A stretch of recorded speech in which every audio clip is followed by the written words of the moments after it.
As a successful entrepreneur, what do you think is one of the biggest lies that's ever told?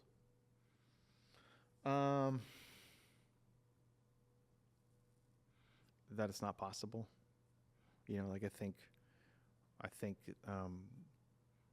the first part of that is we don't think it's possible at all. The second part of that becomes it's not possible for me.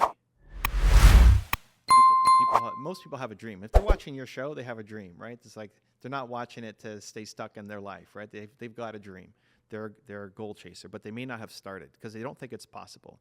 Or they see someone else has done it. Well, Rory's done it. Look at him.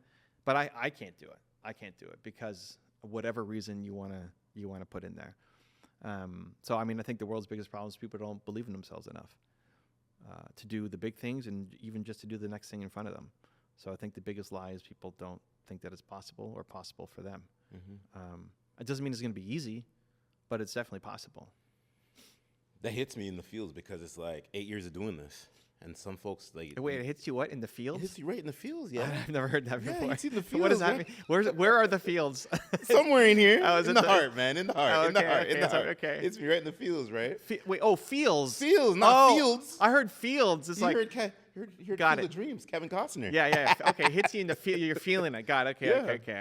I heard fields. Yeah, Like, what and are we planting? I get in conversations all the time with like friends, family members, and they're like, you're killing it, you're grinding, you're doing all this stuff. And I'm like, yes, but I stay hungry.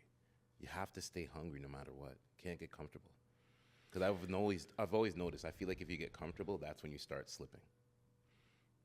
Yeah, I think I think comfort might be the wrong word. I'd just say bored. Okay. It's like I think people get bored. And most people who are watching this are probably bored if they're in a job, they're probably bored doing what they're doing. That's why they're listening to this, watching this to try to escape, to go do something else. But I think people if you're comfortable, you're bored in the work, and you're never going to do great work when you're bored. And so the trick is to figure out what your pivot's going to be.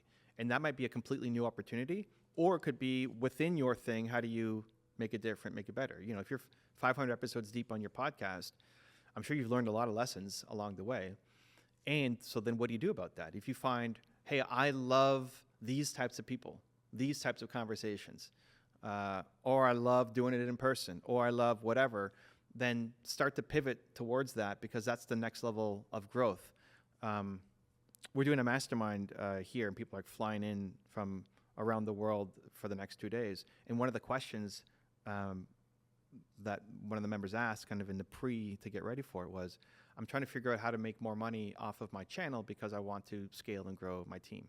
So what are the options? It's like, bro, everything is an option. Facts. What do you want to do? Yep. Like, do you want to sell your own masterminds? Do you want to be a coach? Do you want to have a course? Do you want to have a community? Do you want to do brand deals? Like, it's all doable, but it's not all right for you. It's like, what do you want to do? Start with that. Don't start with your head. Start with your heart, and then we'll figure out a plan around it. Lead with the feels because they don't know how it's going to work out. They can't figure out the dots. And so I forget who said it, but the idea of we play small because we see a path to a lesser goal, and our big goal we don't see a path, so we settle for a lesser goal on a different path, right? And so start with the feel, start with the heart, and then from there figure out whether it's research, online, guidance, mentorship, masterminding, to figure out the path to really get to the more ambitious goal. Absolutely. So it can all work. Everything can work, but what do you actually want to do?